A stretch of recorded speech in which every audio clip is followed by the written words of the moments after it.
कोई उनकी छाती में पेड़ा रख रहा है तो कुत्ते आके खा के चले जा रहे हैं, कोई 5,000 रुपया रख रहा है तो कोई उठा के ले जा रहा है, तो कोई ऐसे भगवान की तरह सेवा हो। सिद्ध महापुरुष 20 वर्ष बाद शरीर पूरा किया, सैया पर लेते। पूज्य श्री रोटी राम बाबा ऐसे सिद्ध महापुरुष थे, कभी किसी का सम्मान नहीं कर। सिद्ध पुरुष थे, सीधे दृष्टि देखते ही वही बोलते थे जो उसके आचरण बना लिया ऐसे वैसे। बहुत उनसे उनके सामने जाने में डरते थे सब। रोटी राम बाबा का 9 बजे का समय कुटिया में गुफा थी, उसमें जाते थे रात्रि के। 10-15 जने निज जन बैठे हुए थे। कहा ए भाई आज हम जा रहे हैं। अब लगा कि रोज कुटिया गुफा में जाते, एक ऊपर झोपड़ी अंदर गुफा, फिर निकलते थे दिन के 9 बजे, समाधिस्थ रहते थे। बोले जा रहे हैं भाई, तो सबको लगा कि गुफा में जा रहे हैं। एक थे बहुत बड़े 20-25 लोग राइफल लेके चल, पर उनका स्वभाव यही था, वो सीधे एक्सरा करके बात करते थे जिनसे बात कर। उनकी बेइज्जती हो गई। कहते हैं ऐसा कि उन्होंने ही ऐसा, ये इतनी चिरैया उनकी काट कर ले गए थे और वो पहले से जानते थे। बोले ए भाई हमारे जाने का समय आ रहा, आप सब लोग जाओ। तो सबको लगा गुफा में जाने की बात कह रहे हैं। तो कहा कि साधु हो के ये सब, क्या तुझे परमात्मा पर विश्वास नहीं?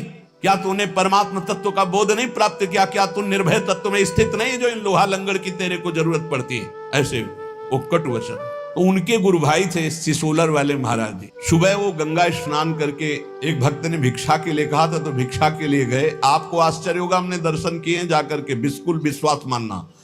तो उनको सूचना मिली कि आपके गुरु भाई रोटी राम बाबा का परम धाम गमन हो गया, किसी ने उनको ऐसा। तो उनका अच्छा, वही लेट गए। 20 वर्ष तक वैसे ही लेटे रहे, करवट नहीं बदला।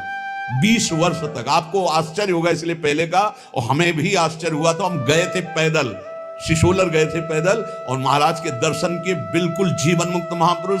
बस 5-5 मिनट में केवल गर्दन एक बीता उठती थी, ऐसे ऐसे एकदम बड़ी जोर की दृष्टि डालते, उस फिर ऐसे हो जाते। रोज सुबह उनकी पादुका गंगा जल से भींजी हुई और गंगा जी की बालू, और हर समय 200-400 आदमी बने रहते थे। 200-400 कि भाई सुबह तड़के उनकी पादुका भिजो दी गई, थोड़ी बालू डाल दी गई। जिस घर में गए थे घर खाली हो गया, उनको दूसरा नया घर दिया गया, वो केवल उनके दर्शन के लिए था। ऐसी 20 वर्ष महात्मा उठे रहे। आज भी आप, शायद है कि आधुनिकता चली है तो आप सर्च करके देखना, सिसोलर के महात्मा जी, उनका चरित्र आ जाएगा, उनके दर्शन।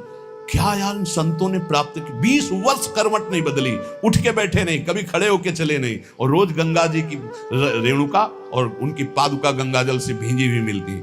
और आश्चर्य, ऊपर के बाल सफेद और नीचे से काले जग रहे थे। नवीन अवस्था का प्रादुर्भाव। 20 साल महात्मा, ना खाना ना पीना। आपको आश्चर्य लगेगा।